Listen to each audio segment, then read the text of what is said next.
The following program is intended for mature audiences.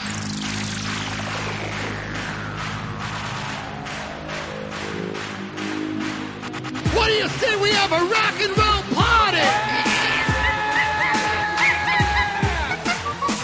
You're listening to Basically a Sports Show. Follow us on Twitter at Basically Sports.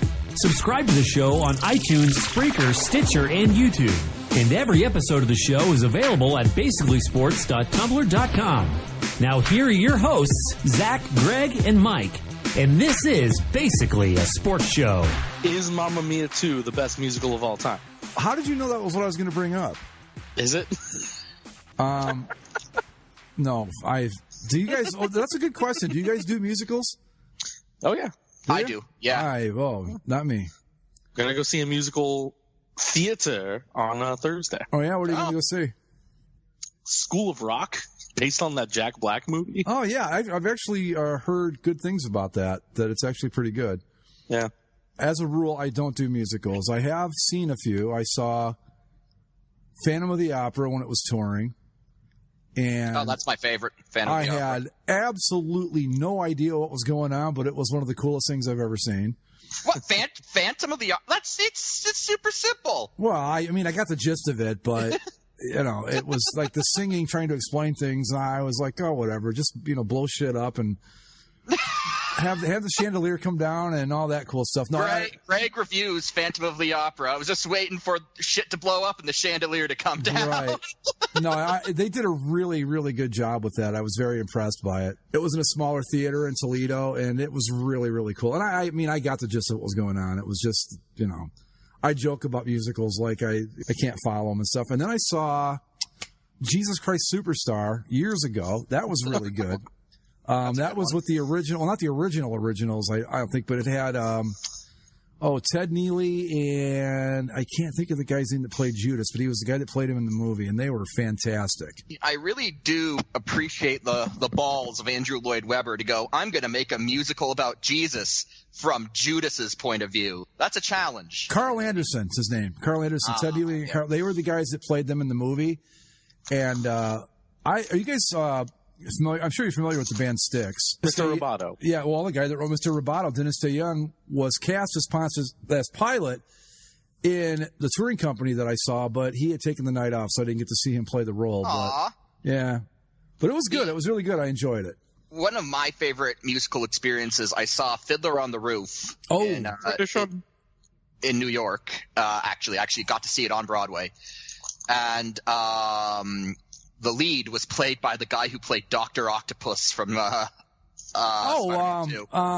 his name? Alfred Molina, yeah. Yes. Okay, my Fiddler on the Roof story. Saw the movie when I was a kid. Didn't, I was like 10, so I didn't understand it. Mm-hmm. And then with my old business, I would videotape plays that the high schools would do, and these high school kids did Fiddler on the Roof. And I liked it so much, I thought I would love to see professionals do this because I really enjoyed it, just their version of it. They were pretty good. They were solid. Nothing to write home about, but it was so good, I thought I would love to see a professional version of this. So I have to think it was probably excellent, right? Oh, yeah, it was pretty good. Yeah. Even my dad, who doesn't like musicals, enjoyed it because it was just really good. I'm a Les Mis guy. Les Mis is my number one. That's great. My girlfriend wants to see that. I've seen plenty of plays, but the first time I saw Les Mis in person, I was always like, I want my musicals to be like happy and show tunes and whatever. And then I saw Les Mis, and I'm like, oh my god! It hit me in a way that it's like this medium can be a whole lot of different things. All right. And I've seen a bunch. I've seen in New York. I've seen Hairspray and Mamma Mia. Wow, look at you! Yeah, out here at our local or the county fine art, performing arts center. I've seen Book of Mormon. How was that? That's great. Is it? It's really like if you like South Park, you'll like this. It's the same. Isn't it just like a feature-length version of the Mormon episode from South Park? Essentially, yeah. I just want to Idiot Green Day's musical. How was that? I like Green Day a whole lot, so I enjoyed it because I know all the songs. I was basically singing with the play. But I thought they did a pretty good job of, weaving a story together, because it was made, that album American Idiot was made as a quote unquote rock opera. So that was pretty good. And what else have I seen? If you count the stuff I did for the high schools, I've seen a ton of stuff. I saw, like I said, Fiddler on the Roof, Godspell, Anything Goes, Oklahoma. Now most of those, the only one that struck me that I would, other than Fiddler on the Roof, the only other one that struck me where I thought I would probably enjoy it was Godspell. Like if I saw pros do it. Yeah. And then I've seen plenty of musical versions of plays, or movie versions. Grease is one of the few musical movies I can sit through and enjoy. I really like that. Grease, all your Disney movies, all that sort of stuff. I just want to point out, too, to the listeners at this point, send us a tweet and let us know if you ever thought in a million years you'd ever hear us talking musicals on this show. I just want to throw that in. I guess I like them a little better than I let on, because there are a few that I really enjoyed. Well, you're a music guy. Like I would assume that just appreciating the art is something you could do. I do. I do appreciate. I'll tell you what I appreciate the most: the staging, just the entire production. Like how tough how you've got to be so in sync, not just the actors, and then of course you've got the live musicians playing, but the stagehands to get it. I mean, and it's just such a smooth flowing, perfect thing, and you just walk away going, wow, that was really something, because they had to pull it all off, and they did. Another one I'm a fan of, which isn't so well known, but I feel like giving it a shout out, because when am I ever going to have the chance to talk about musicals on this show again? I feel like this is Jekyll and Hyde. That's a really good one. I saw that years and years ago, like when I think I was 12 or so when I saw it, but it's quite good. I've got the soundtrack on my phone. It's a solid. Another one I saw was a local, what do they call it? I can't remember what community theater type thing of the Rocky Horror Show, which was pretty cool. They did a pretty good job with that, but yeah. I was supposed to see Shakespeare in the Park one of the times I went to New York, but it got rained out. Oh, that would have been cool. I stood in line in Central Park. We literally got off the plane, my grandfather and I went to Central Park. We were waiting in line, and he's like, I'm going to take the suitcases to the hotel, because we were staying right off Central Park that time. And I'm waiting, and the rain starts to open up. And it just keeps going and going. I end up having to buy a poncho from one of the people, going into the park to sell them. Of course, because there are people in Central Park selling ponchos. Why wouldn't there be? Dude, you walk the streets of New York. I mean, you could show up naked, walk 3 blocks, you're going to be fully clothed with the fake Rolex the whole bit. You're good to go. And never step in a store once.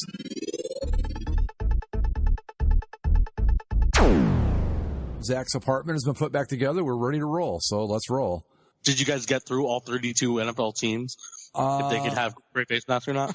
We stopped at Washington. Yeah, so that's it. Is that the last one? That was the last one, yep. All right. Zach had to step away due to some maintenance issues, and while he was gone, off air, Greg and I had this very in-depth discussion about which NFL teams can and can't use gray face masks. It was, this is the kind of stuff that happens at the CCSLC all the time. Like, if you're not there, you should join up, and you can take part in riveting discussions like what color should face masks be, and what is the proper, thickness of the Chicago Bears sock stripes. These are the Lakers' new word marks slanted, or are they not?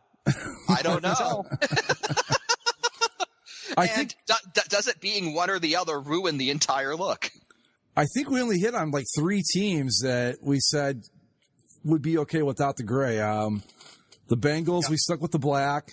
Bengals, Jaguars, and Ravens, I think. Yeah, that was it. Everybody else we put in gray face masks, including the those Rams. make sense. Yeah, those make sense. Well, Mike said that it was the Rams, but only in blue and white, right? Yeah, when we talked about the Rams, you said it would work in blue and white. Well, they actually had gray face masks with the blue and gold too for a time. They did, but I don't know. I think for me, it's like I would begrudgingly accept the Rams wearing a blue face mask if they went with gold. But if they had if they had gold horns, they can use blue. But if they have white horns, then it's gray. I agree. No. And you know, there are people listening that are going, A, how do they know this stuff? And B, why do they know this stuff? Like, why do they know that the Rams had great face masks for a time and then didn't, you know, and all the other things? And why are they so opinionated about when it... Right. Why do they care? Because... I'll just point out to those people that don't understand it that we have over 25,000 members on the boards. So we are hardly, I mean, granted, we're not a majority, but it's like there's just a few of us out there. There's plenty. Yeah, there are plenty, and some of it's enraging. Like anytime a certain user wants to talk about the Florida Panthers or the Ottawa Senators, you know, that's always a fun time. But outside of that, no, it's fun. It's fun. Yeah, the one thorn in my side finally got banned, so I don't have to worry about him anymore. Oh, yeah, Dennis Bergen. Oh, right. Oh, yeah. That was a while ago. We banned him. Thank God. Anyway, so what do we want to go on to here? I'm trying to think if we have any other big news for the week. Football season starts. Well, the training camp start here. Training camp's open. Your Rams and Todd Gurley struck a pretty big deal today, Zach. Yeah, making him the highest paid running back or most guaranteed money for a running back in NFL history. $45 million. Yep, $45 million guaranteed, and that's money well spent, my friend. Good for you, Todd Gurley, too. I mean, way to go, man. You know? Yeah. Oh, we got to talk about, speaking of acquisitions, what the Raptors landed. Oh. Oh, yeah. I love that you said about that, Mike. You said we should be a dick and trade him to the Clippers. Yeah. Yeah, Kahwi Leonard. He's signing as a Laker next offseason anyway, right? I mean, this was mostly the plan because the Lakers realized that they want to keep all these young guys, but they would have to trade the young guys to get Kawhi. So why deal with that? Well, not only that, but you're not winning this season anyway, so just wait. And not only that, but you're not guaranteed. I mean, that he sticks around if you do trade for him. Whereas this way, if you sign him, great. If not, you're not out anything. So I think it worked out. But I would say this. Putting Kahwi Leonard on the Raptors, all of a sudden, now they have to win the East because LeBron's not in your way anymore. So there isn't that Pavlovian response to seeing LeBron James and just going, well, we can't play basketball anymore. Well, I don't think it changes too much, though. It's still them, Boston, or Toronto or Philadelphia. Yeah. The thing about it is it depends on if Leonard wants to actually show up. Like if he gives a damn. I think he will. Yeah. Like if he doesn't, he's arrived. They took a picture with him. They did. Apparently, but that was only after, apparently he was going to refuse to play, which was hilarious because he was like, there's some reports saying he's going to sit out the season. It's like, well, if he doesn't play at all then he doesn't become a free agent until 2020. Like, eventually he has to play a season for the Raptors in order to become a free agent. Like, see, if I were him, I would go up there and I would give it my all. And, maybe take that team to the Eastern or to the NBA Finals. And just everything that you do well, Kawhi, just makes your paycheck that much bigger. That's my point. So don't screw around. Play hard. Take this team further than it's ever gone before. And, we'll see you in Los Angeles this time next year. Simple as that. Pretty much. Oh, I just got to say really quick, guys. I'll send this to you if it's as long as it's not one of those crazy. But I'm just saying, we the North. I mean, that much is obvious. I'm just saying this is what a football game should look like right there. Look at that. I do like those Chargers uniforms. Oh yeah, yeah, they aren't the Dan Fouts era. Those are nice. The navy blue helmets with the gold bolt on them. Yellow pants. I think I liked that era better, actually, than the beloved powder blues, actually. I do, too. But, I'll take both. The powder blues are gorgeous. But anyway, so were you surprised? I was kind of surprised Kahwi Leonard went to Toronto. I think everybody was a little bit. Well, I think Kahwi Leonard was surprised that he went to Toronto. No one more so than him, right? Well, because all the teams that he had been rumored to be traded to were all in the Western Conference. Mm-hmm. And people forgot that, the Spurs are actually still in the Western Conference. And they probably don't want to play against Kawhi and if they can avoid it. And even though the Spurs, that dynasty is kind of over, like they're still a competently run team and they're not going to shoot themselves in the dick unless they have to. Right. You think Greg Popovich doesn't sound like a guy that might be like, hey, you don't want to play here? Fine. I'm going to send you to Canada. He does kind of seem like the Bill Belichick of the NBA. Yeah. Kind of like, do your job. And if you don't want to, I'll punish you. Yeah. Hey, Jimmy Garoppolo, you don't want to play here or you want to start? Fine. I'll send you to the other coast in the other conference. Yeah. But I don't think Belichick had anything to do with that. I totally believe that story that came out last year where he didn't want to do this, but Robert Kraft and Tom Brady basically conspired to make it happen because Bill Belichick's not an idiot. And I know Brady thinks he can play at least 45, but we saw little chips in the armor last year, and he's going to be, 42 this season? Yeah, Bill Belichick's not stupid. He wanted Garoppolo to say, but that because they gave him away basically. It was. I don't think Belichick was behind that one. Yeah, but you're right. The Raptors didn't. The Raptors also didn't just give away or get Kawhi Leonard for free. Still. No, they gave up DeMar DeRozan. Yeah, right. Pretty good player. DeMar DeRozan, who, in my opinion, I have very mixed feelings about seeing him leave. On one hand, he pretty much was this incarnation of the Raptors. And, for all the talk like, nobody in the NBA wants to play for Toronto because who wants to go play in Toronto and Canada? But he legitimately seemed like he wanted to be there, and he legitimately seemed like he was fine being on this team for life and doing everything he could for them. And the team accomplished a lot of great things. Like they went further than they ever had before with DeMar DeRozan. They accomplished plenty of things, like losing in the Eastern Conference Final. But you have to understand, like that is getting swept by LeBron. But you have to understand, like the fact that they got to the Eastern Conference Finals, like in the context of the Raptors' history, right? I know. Like before that run, they had never won a 7-game series, and then to get to the Eastern Conference Finals and then get 2 against LeBron in that series, he was he's the face of the most successful Raptors team to ever play, but.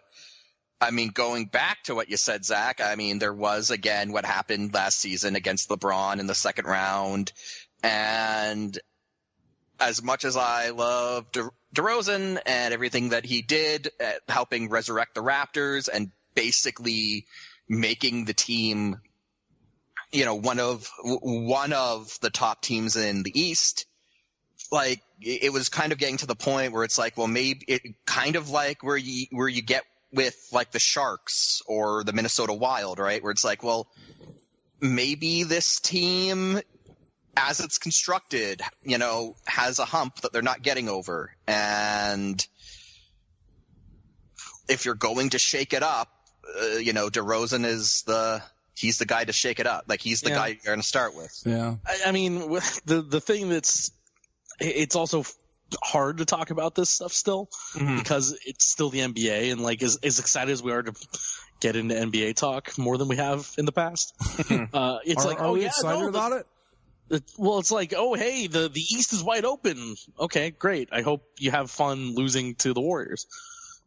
Yeah, the Toronto Raptors can win the right to get swept by the Golden State Warriors. Right. And that's great. That'll be the farthest they've ever gone. An Eastern Conference championship, that's something you can raise a banner for, surely. But, you're just going to end up running into the Death Star that is the Yeah, it'll be nice to see a different uniform play against the Warriors, although they'll still be wearing black uniforms most of the time. So it won't look too different from anything we've seen recently. Black with a bit of red. Yeah, there you go. Yeah. Hey, they might even wear the Drake jerseys in the finals. Oh, God, I hope not. If the Toronto Raptors somehow manage to get to the finals, they cannot wear the fucking Drake uniforms. Oh, they're going to wear the ones that say North. Yeah, those are the Drake uniforms. The Drake uniforms say North.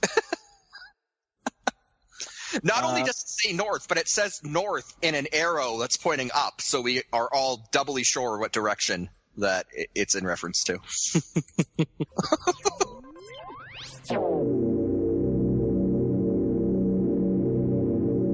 We did have a jersey unveiling this week. Ah, yes, we did. One near and dear to my heart, of course. Yeah. The Anaheim Ducks, those mighty Anaheim Ducks, unveiled for their 25th anniversary season a 25th anniversary jersey. The jersey will only be worn this season, and it's very clearly, once when I initially saw it, I had a bunch of like, oh god, that's not what I wanted. This isn't that great. I don't know what to do with this. It's kind of a mess. But then once I find that it's like, okay, it's an anniversary season jersey and it's only being worn this year, and you break down kind of how it's composed, where it is bringing together 25 years of Ducks history. You have the black body of the jersey for the current colors, the orange sticks for the current colors, the striping pattern. It all kind of makes sense that you're cramming together multiple different looks, and I've warmed up to it certainly, and I'm probably going to get one. I mean, I'm a completionist and I'm a sucker for these sorts of things. But I still can't help but shake the feeling of they tried to do too much all at once. And instead of it being something perfect and timeless, it's a little messy. I think you're being a bit generous, and I understand why. I understand. I just like seeing the logo too, man. Like, I know, but it's what can I do? It's the cartoon duck mask. Look, these look like fantastic San Jose Sharks uniforms. Oh, come on. I got to fight this for like 4 days. They're not Sharks uniforms. They wore teal, damn it. We wear jade. Okay. Remember those people I was talking about that wonder why we know this stuff? Yeah. To them, it's the same color. Exactly the same color. Oh, I'm just saying. I decided. Oh God, Zach was that crazy person on the streets of Anaheim, being like, "Hey, you recognize the difference between jade and egg? All right? Here, let me show you these color swaths here. Look. No, the both of you laugh. I went into a Ducks Facebook group, and somebody said, "Oh, is anyone wondering why we went with a Sharks uniform?" And I was like. And I went to Colorworks' website, took screenshots of the Pacific teal and jade, and I said, "Look at the color values. This one's greener, and that one's bluer. And here's pictures of them playing against each other. See, they're different. Yeah. I fought it. I don't know how many people I convinced, but I fought it.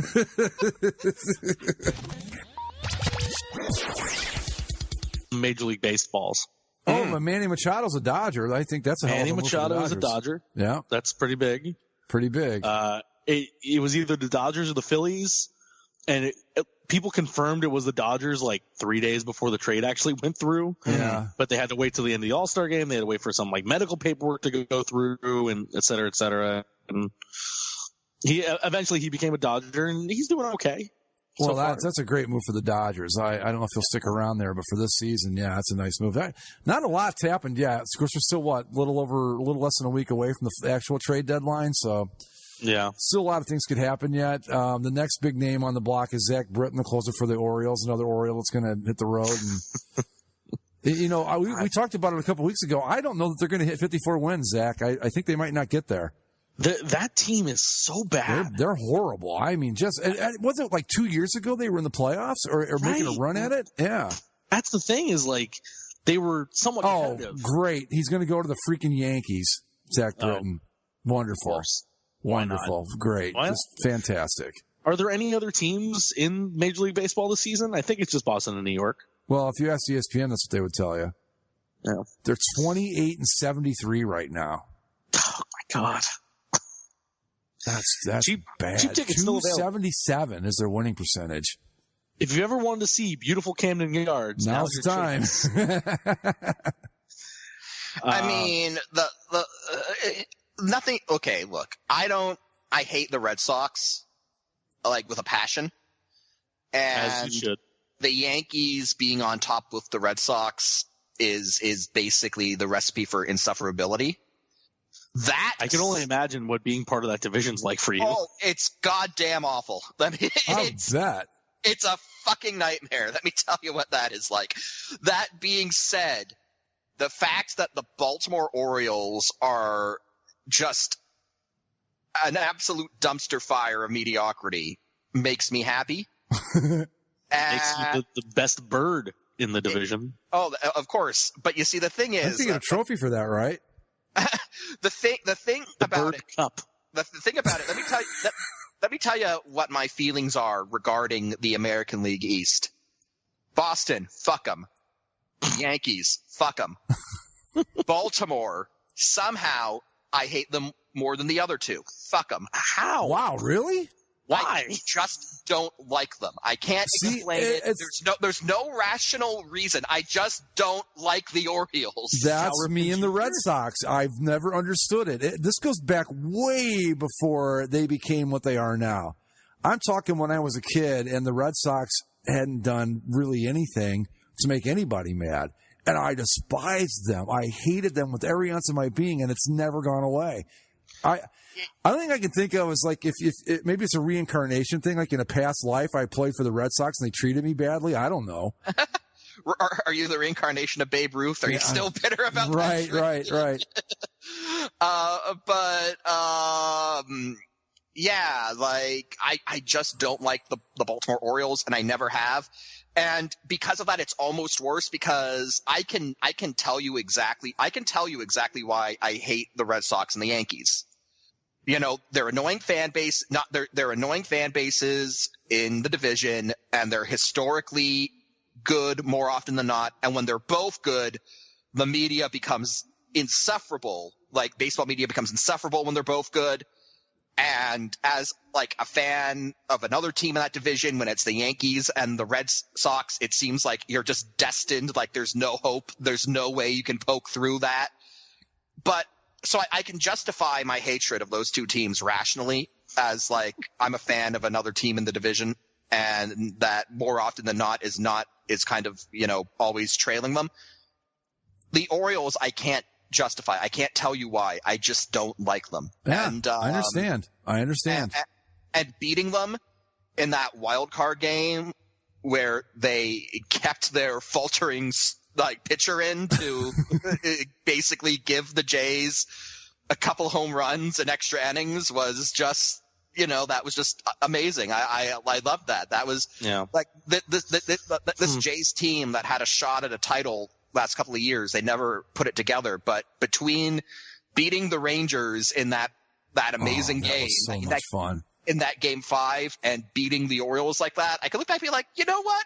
Wasn't a complete waste. Had some fun. Zach, you don't have a team that you hate and you just can't explain why? In baseball, no. I mean, like any sport, really. I mean, yeah. I'm trying to think. Like, no, I generally have reasons for for hating them. Like for baseball, at least. Like, yeah, screw everybody else in the AL West. Like, I hate the Mariners, Rangers, A's all equally. What Houston, about the Astros? Yeah. I can't hate them yet. I mean, they've been good. That's the only reason I hate them. But I have no ill will towards the Astros. Just that they came in and started to win. But they've always been the team. We were just like 3 years away, or maybe 4 years. Like the first couple of years of the show, we were talking about historically. I mean, they were like Orioles bad. Yeah. Well, and they came over. Nobody asked for them. They just showed up, and then they sucked, so it was kind of like, okay, whatever. I'm still not happy. Weird that we had to go play in this stadium that used to have a hill in it. Oh, that hill was so stupid. Everything about that stadium was stupid until they renovated it. Yeah, it was. I still don't like the fact that the Astros came over, and I have nothing against the Astros. I have this very kind of romantic idealism when it comes to the idea like the AL and NL are separate entities. And I know they're not. Like, it's all under the offices of Major League Baseball now. But and that's one of the reasons why I like the designated hitter. Like, I don't necessarily think it makes for better baseball, but I like the idea that the leagues still have that difference. Yeah, like that you can say, oh, NL ball is different from AL ball, and that's why I don't want to see the AL get rid of it, and I don't want to see neither do I want to see the NL adopt it, because I like the idea that there's that difference, and that kind of carries over with the idea of teams switching. Like it's not like the NHL. Like if the NHL decided like to completely rearrange the conferences, or even when they moved it over, like you mean like having a team in Atlanta be in the Central Division? Yes, or a team in Winnipeg being in the Southeast. I mean, but like at the same time, like when we bitch about the Red Wings moving east and how it fucked a lot of things up. Yeah. But at the end of the day, it didn't feel like sacrilegious that the Red Wings moved, because it's the NHL. Like it was annoying, but it was annoying. But there's something just like wrong about the idea that a team in the NL could just switch to the AL. And again, I understand I'm in the minority. I understand that like my romantic idealism of these leagues as separate identities. I agree. I don't like it either. I've never liked it. I'm completely with you. It's not in any way realistic, but yeah, I'm also not a big fan of interleague. Like honestly, if I were in charge of baseball, I'd end an interleague play entirely. But I like the traditional rival series or like intercity series. I liked interleague play back when it was still kind of special. I'm not special, but it wasn't like now, because of the way the leagues are set up. They have to have it every day, and that kind of took away any novelty it had to it. It was cool at first. Yeah, you do it for like 3 weeks or whatever. Yeah, and it was neat. But the idea that I don't know, that you could just take a team like the Astros who had been in the NL like their entire existence and be like, oh, they're an AL team now. That doesn't sit right. No, it should have been Colorado or Arizona. Right, yeah. You take one of the young teams and do that. Arizona or Milwaukee. You move because the Brewers were in the AL for the longest time. Yeah, they started in the AL, yep. Yeah. And the reasoning behind that was that they were in an NL team, but they hadn't, that wasn't, they left Milwaukee to go to Atlanta, I think in 57, or no, maybe it was in the early 60s. I don't remember, but whatever the case was, it was like they weren't there long enough to really be established as this National League, heritage team. That's just, I don't know. I don't like it. Milwaukee, Milwaukee won the American League Championship in 1982. Yeah. Like the Astros, aren't the Astros the only team to win the pennant in both leagues? Yeah, the Astros are the only team to win both pennants. Yeah. Well, if you move Milwaukee, then you have to put them in the Central Division. Then you probably have to move the Royals over to the West. I'm fine with all of this. Or I think the other reason they probably did was Bud Selig was still the commissioner when wasn't he? Yep. Yeah, and I just want to remind everyone of the All-Star game that was held in Milwaukee where they ran out of pitchers because fantastic. Yeah. Well, and Bud Selig was the owner of the Brewers for so I can see why that was a very embarrassing moment for him. They get this big showcase game in his park, and they run out of pitchers. Yeah, I mean, basically they just had to stop the game after 12 innings and go, sorry, folks, but it's a tie. Thanks for coming out. Not that anybody should have cared that much, but still, the simple solution to that, and I don't want to go down this rabbit hole too far, but the simple solution to that would have just been to allow players that had come out of the game to go back in. Simple as that. There you go. I mean, it's the All-Star game. Who the hell cares? Exactly. Yep. The looking over at the standings, though, I knew the Orioles were bad, but they are bad. Like the only Kansas City. Well, Kansas City's only 2 games better. Yeah. At least if you're a Kansas City Royals fan, you won the World Series a few years ago. Yeah. Right. That was fun. If you're a Orioles fan, what are you hanging on to? Well, and the other difference is the 83 World Series. Well, the other thing that makes it different is Kansas City's bad, but I think the Orioles. Anytime you play the Orioles, the other team is not winning those games. No. The Orioles are losing all those games. Right. It's not like the other team just happened to beat them that day. No. It's comically bad what they've done. No, I'd say if you play a 4-game set against the Orioles and you win 3 and you get more runs in 3 of those games, the Orioles probably lost 2 of those games more than you won them. They're just that bad. They're pretty good. Well, I think I have discovered why the Orioles are the way they are. I think I've discovered it. Okay. Like, I know why. And it's simple. You hate cartoon birds. No. Hate Cal Ripken Jr. I actually do hate the cartoon bird logo, but Mike. but I will say, no, the reason why the Orioles suck this season is simple. It's uniform karma, because they're trotting this garbage out. Oh, the Maryland flag uniforms, and I'm sorry, like the baseball gods are just saying no. Yeah, and I showed that to one of my coworkers who is from Maryland, and he loves it. So, oh, does he? Yeah, Maryland people love the flag. Did he go into a rant about crab cakes? Crab cakes and football. That's what Maryland does. I've never understood that, because Maryland doesn't do football either, but whatever. The Ravens won a few World Series, you know. You mean Super Bowls? Super Bowls, yeah, yeah. Well, the Colts were, my goodness. I mean, okay, fine. I'm just saying, that was a long time ago, though, all the way back to, when did they move? In 83, I think? But the Colts were, I'd say, if every NFL team could have a relationship with their city like the Colts have with Baltimore, it would really be something. Because they leave in the middle of the night? Well, before that, though, but that's why they were so crushed by it, because, I mean, they loved that team. I mean, it was crazier than when the original Browns were here, and when the Browns were good and all that. I mean, the Colts were just, it was like a high school team or something, or a college team. It was just so, just a shame anyway. That's why I'm still of the notion that if I become sports czar, we're going to make some changes. The Colts are moving back to Indianapolis. Baltimore, excuse me, and Indianapolis can have the Ravens, and we're going to fix a whole lot of problems. No, the Ravens. Indianapolis can get the new Browns. Yeah, Indianapolis gets the new Browns. The Ravens go back to Cleveland, and we're going to fix all this stuff. But anyway, what the hell are we talking about? Orioles. We're talking about baseball. But the Orioles have great uniforms. Why mess around with this stuff? Just wear what you wear, man. As Zach said, it appears as if like Maryland people love anything that has the state flag on it. Oh, okay. And so it's, I don't know.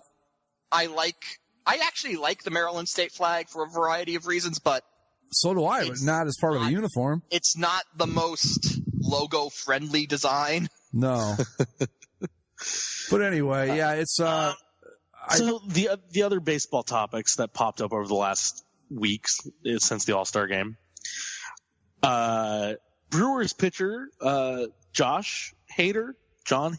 Oh yeah. He had a very bad day at the All-Star game. Yeah, yes. Very bad. That he gave up a 3-run home run at the same time that everyone with the internet in their hands discovered he was a racist. Yeah, that he said a lot of dumb things as a 17-year-old on Twitter. The reaction shots of players looking at their phones in the dugout was pretty priceless. But he came out and he apologized, and for the most part, it's like, yeah, he said this dumb stuff as a 17-year-old. You should probably allow people to change. So I don't hate the guy for it, but you shouldn't also. But you don't have to hate him for it, because people can change and they can grow and they can apologize. But you also shouldn't welcome them back with a standing ovation. No. That's just poor form. Yeah, I mean, he can push it too far in the other direction. Yeah, he apologized. Okay, sure, we're going to let him, not necessarily let him slide, but we're going to. And because the other thing too is like some of the stuff he said on his Twitter account, it's not just like dumb teenager jokes. Like some of it was pretty serious. Yeah. Yeah. Racial stuff and homophobic stuff and misogynistic stuff. Right. And it wasn't pretty. To a certain extent, you can forget. Like there is an extent that I could say. Like, remember when Mitchell Trubisky, people went back on his Twitter and found stuff. Yeah. Yeah. And when the extent of it is just I love titties. Yeah, well, who doesn't, right? Yeah, I mean, okay, he's a 17-year-old kid. What do you want? He doesn't have to apologize for that. Mm. Or if it's even like Josh Allen during the NFL draft, where they find stuff and it's like it's sort of just white kids saying rap lyrics, which is stupid. Right. It's stupid, but it's not. I don't think there's hate in their hearts when they do it. It's not white power. It's not KKK. It's not stuff that he was putting out there. And to his credit, he's been pretty contrite about it and talked to his teammates and all that sort of. He's done all the right things since, but I don't know though. I'm with you though. I don't know that the standing ovation is a bit much. I mean, look, I'm not saying that you know. They also did that for Ryan Braun when he came back. You know, we don't want to cut his feet off or anything and go that far, but you know, let's just kind of reel it in a little bit and be a little more what's the word I'm looking for? Measured in how we respond to these things. You know, and I think that a standing ovation is I'm great. You've accepted his apology and all that, but let's not make him a hero for apologizing for saying stupid shit. I mean, he should apologize. It doesn't make him all of a sudden like he's a great person because he apologized for saying a bunch of dumb stuff. He should have. And it's not that, what's the word? I don't know. I was going to say noteworthy, but that's not the right word, but it doesn't make him a hero. It's not like, it wasn't. Not noble. Not noble. That's the word I'm looking for. Yeah, that's it. Exactly. Yeah. Yeah. Tough stuff for him. But on the other opposite end of the spectrum, the other controversy, which was the stupidest controversy to have, is all this Mike Trout marketing talk. So Mike Trout, arguably, I mean, do people even argue this anymore? That he's the best player in baseball? I'm not arguing. He pretty much is, yeah. Say that unquestionably.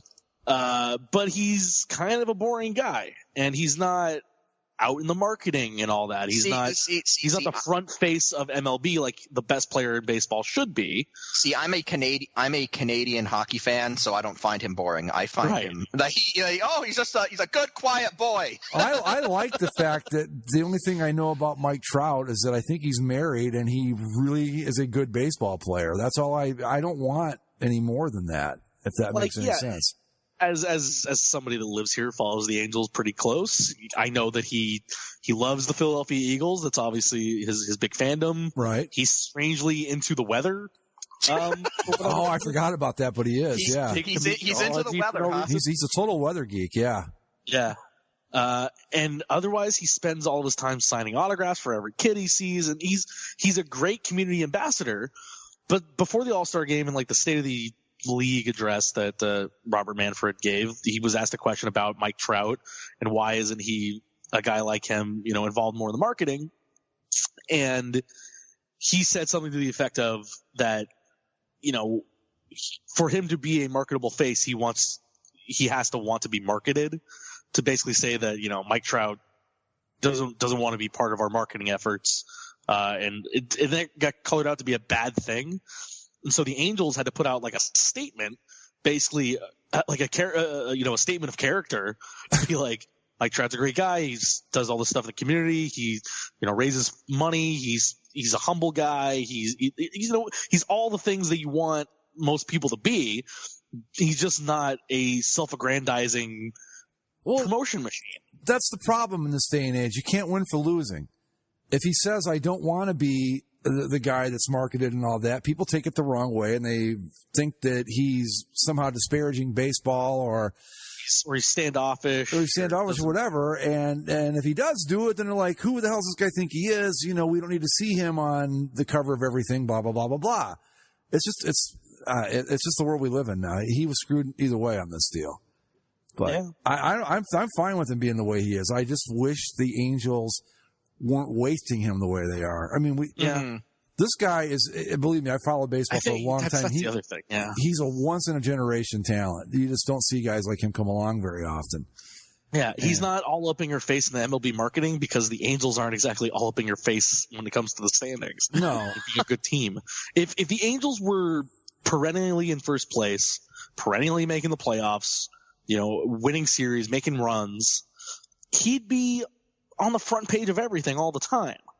But, you have one of those things where, I mean, he's not a LeBron in that he's, great on a bad team or something.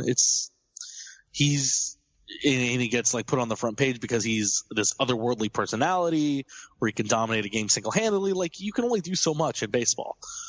And he's doing as much as he can. I don't know. I like that he's not actively seeking the spotlight. I like that. Yeah, but it's also weird because after that, I all of a sudden started to see a little uptick in Mike Trout interviews and promotion, and I wonder where this came from. And it's not like he wasn't in commercials for stuff. He was in all those Subway commercials for a long time. He's the face of Body Armor, that sports drink. Mm-hmm. He's a Nike guy. He's in Nike commercials. I don't know. I didn't understand what the issue was. I get that he's not like a big personality and like trying to get on your front page all the time, and he's not all over Twitter like being funny or talking to people or making jokes or whatever. But I don't know. He seems the best damn baseball player I've ever seen.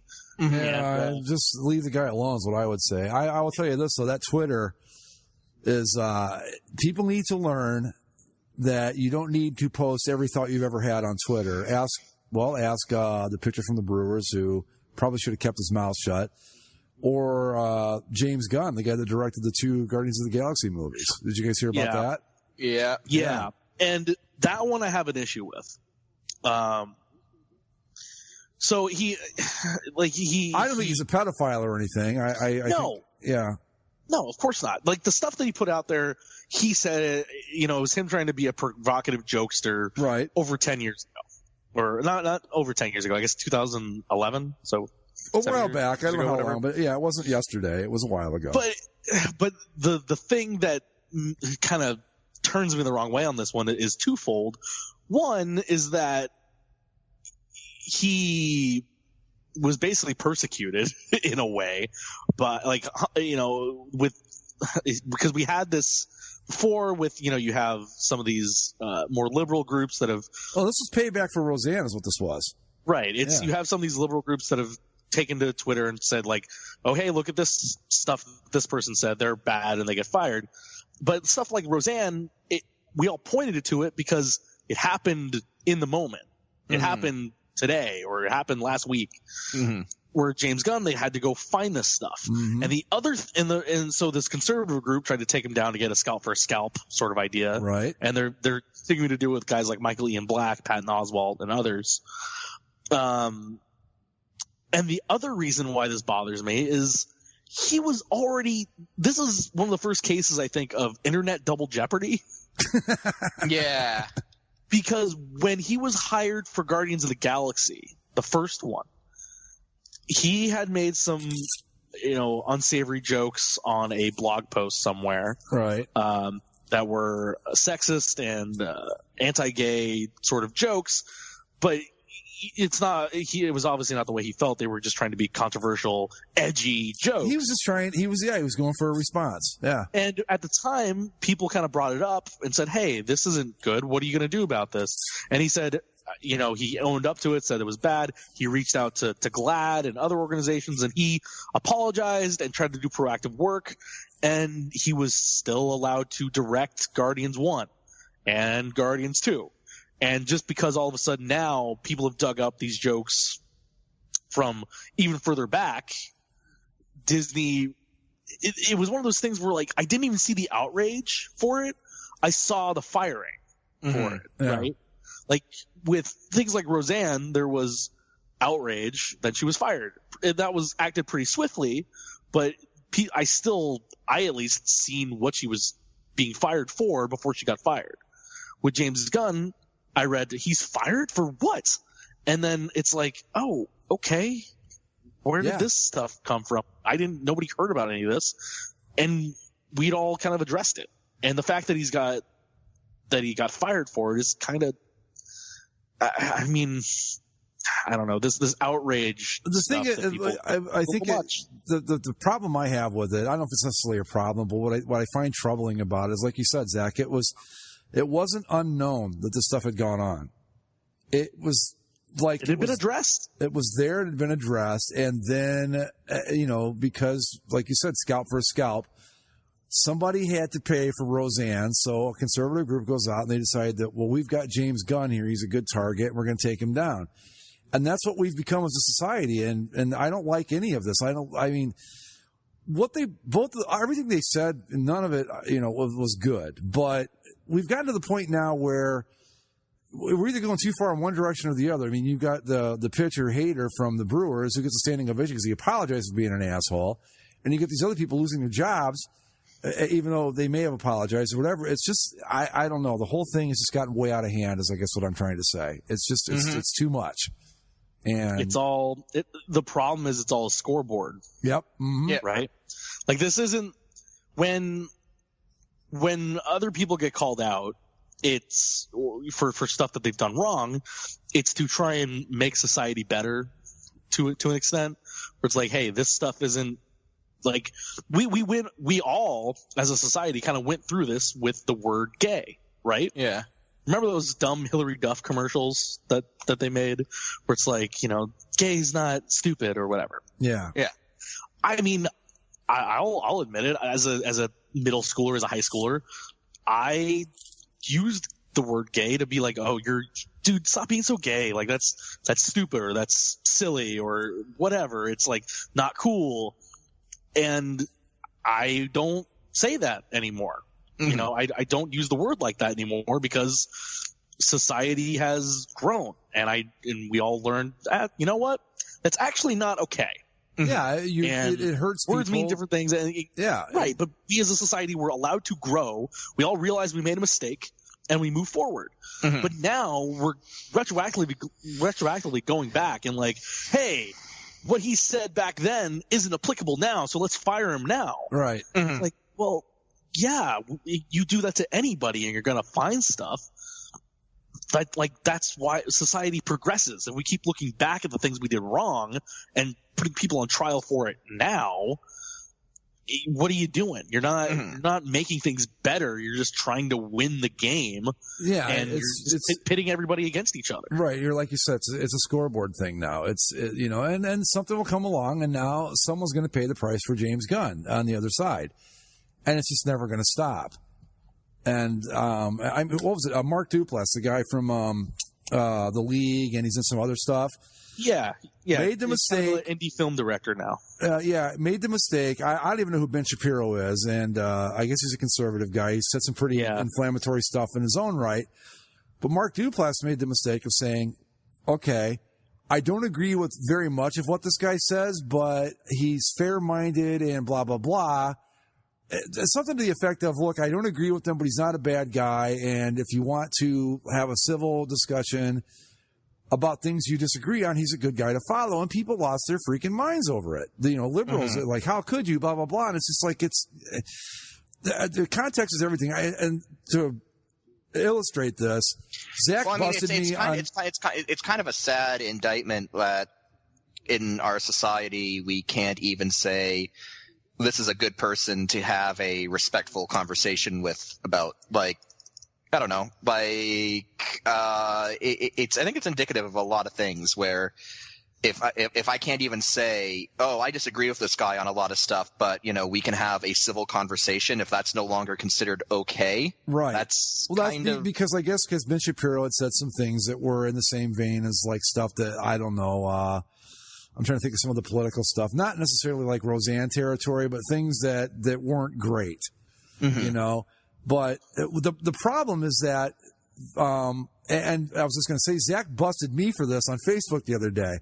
I saw a video of a guy, and just based on the video I saw, it looked like he had stolen a foul ball at a Cubs game away from a little kid. And I posted, I'm like, oh, my God, seriously, don't be this guy. Well, then Zach comes along and he goes, well. And it was picked up by 100 different other outlets, because that's the only video they saw. Right. There was no context provided to it, which we got a couple days later. Right. And when the context was there, well, it turns out this guy had given the kid that didn't get this foul ball, had given him two prior to that, another little girl a ball. He was handing out baseballs left and right. We just saw the video of what looked like him being an asshole, and that, I think, is a good illustration of the problem we have as a society today. It's like you just react to what you see without digging deeper to see, okay, what's really going on here? what really happened? What is really being said here? We don't care about any of that anymore. It's like, how fast can we hit the button and point out how someone is way more awful than we are? And that's what I did. And I said, well, I bitch about it all the time. And I walked right into the same thing that I hate about other people. I did it myself. But that's the issue. It's like with the Ben Shapiro thing. I don't know what he said, but, this guy said, hey, I'm a conservative, or I'm a liberal, he's a conservative, but we get along, we can talk to each other. Maybe we should all try to do this. Oh, we can't have that. That just simply is unacceptable, and it's got to stop. I don't know what you do to address it or how you fix it, but man, it's just become, scoreboard. Gotcha. Who can make the other side look the worst? And it's got to stop, I guess is my point. Yeah. No, it's true. Just, yeah. It's an unfortunate situation the world is in, but it's an interesting time in this planet Earth. Enjoy it while we still live on it, I guess. And how do you like a show that can start out talking about musicals and end up here? You gotta I'm telling you, nobody in the business better at it. Anyway. We avoid politics as much as we can nowadays. Yeah, but it's just. But sometimes idiot athletes run their mouths on Twitter, or at least don't have the good sense to delete stupid shit they said when they were teenagers. And well, I'm just here we are. I mean with Twitter. Look, I think Twitter serves a purpose. Some of it's valuable. I mean, it's great for breaking news. It's great for stuff like that. It's invaluable, but you don't have to share every thought you have on Twitter. Sometimes maybe it's like we talk about on the boards. Think before you post. That's all. Take a look at it and go, do I really want to say this? Because once you've said it, it's out there and that's the end of it. Yeah. Hey, the post I made today calling Mac the Knife a jerk, I wrote that 3 different times before I closed it. Oh, where did you call him a jerk? What happened? In the things that have no consequence thread. Oh, yes. Okay. he wrote this long thing about how he was forced to make dinner on a day that he had a bad day. But he poor baby. Dinner. Oh, he purposely screwed up the dinner so his wife wouldn't ever ask him to do it again. What a fucking asshole. But his wife asked him to do it because she was also having a really bad day, and she was complaining about her really bad day when he was purposely screwing up the food. And if she wasn't so preoccupied with telling him about her bad day, he wouldn't have messed it up because she would have said, hey, what are you doing? Why are you screwing up the food? Oh, so he said, as a little advice to single guys, through his 22 and a half years of marriage, he, if your wife asks you to do something and you do it wrong, she won't ever ask you to do it again. So that's the secret. I don't think, manipulation is the secret to a long and happy marriage. Yeah, I know. I basically reiterated that where I'm like, so I reiterated the whole thing to make it sound exactly how it actually sounded. And then said, I don't think that you're a guy for marriage advice, Mac. I think you're just kind of a jerk. I think you very well said on your part. As a single guy, I'm not exactly looking to Mac the Knife for relationship advice. No. Mac the Knife for anything. Who should I look for to relationship? Should it be the guy who wanted to assassinate every member of Congress of cancer patients? Like maybe no. Maybe don't look to him for. No, and I guarantee he's going to come back and be like, oh, I was being sarcastic. I was making a joke. Well, making a funny premise. But it's like, again, this is the sort of thing where this might have been funny to somebody in the 60s or whatever, where it's like, straight to the moon, Alice. That sort of idea. It's like, sure, that was funny then. You watch that stuff now, or you read those jokes now, and it's like, yeah, it's not funny. No, now it's like, yeah, but on that note, though, snowflakes. It's just that we've said, hey, maybe we should think about other people, not trying to tear them down all the time. On that note, though, we also have to stop with a movie or a TV show that did or said things in 2003 that couldn't be said today. We got to stop with that. We can't watch that anymore. If you're not smart enough to make the distinction between, okay, this kind of stuff went on back then, it doesn't anymore, and there's a reason it doesn't anymore, but just because I watch it, what had happened back then doesn't mean I agree with it now. If you can't do that, then just shut the TV off and shut up. you know, but we got to quit retconning everything. It's just ridiculous. I mean, my two favorite TV shows, probably sitcoms at least of all time, are Seinfeld and It's Always Sunny in Philadelphia. And yeah. I just go with Trailer Park Boys because there's just nothing on there that should be ever be said by anyone with those guys. No, well, no. Trailer Park Boys is like that's not even a case of, back then. Like, I don't think it was ever. Like, right. Anyway, we got anything else, guys? We want to wrap it up. No. Pizza Rat hat is on the way. I'm excited for that. All right. It's going to be a pizza box. Yeah, this supposedly gets delivered in a pizza box. So that's cool. That's exciting. As long as they don't smash the hat. Yeah. All right. Well, then we're now 2 weeks closer to football. Yep. Training camp started.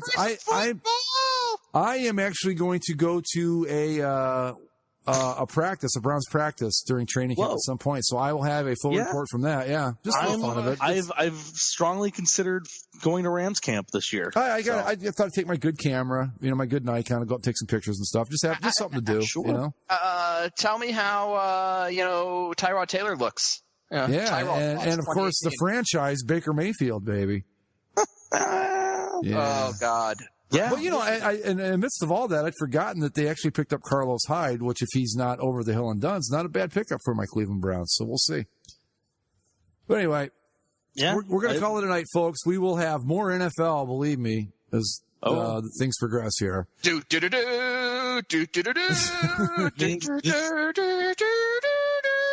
Follow us a month away from NFL previews. Right? Yeah. Oh, it's getting God. Close.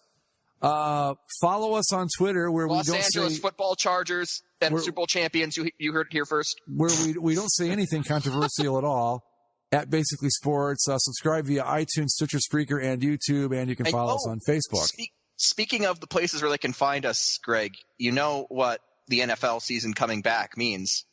What? We are once again open to arguing about the Arizona Cardinals on Twitter. So if you want to disagree with us about the Arizona Cardinals on Twitter, this is do you think that they should tape up Carson Palmer and put him in there instead of Sam Bradford? You let us know. Oh God, yeah, why not? Let's get Carson Palmer and his artificial hip in there. Let's see what happens. I want to see him die on the field. That'd be fun. I've never seen a live NFL death. And on that note, folks, we will see you next week. Thanks for tuning in. Later. Adios.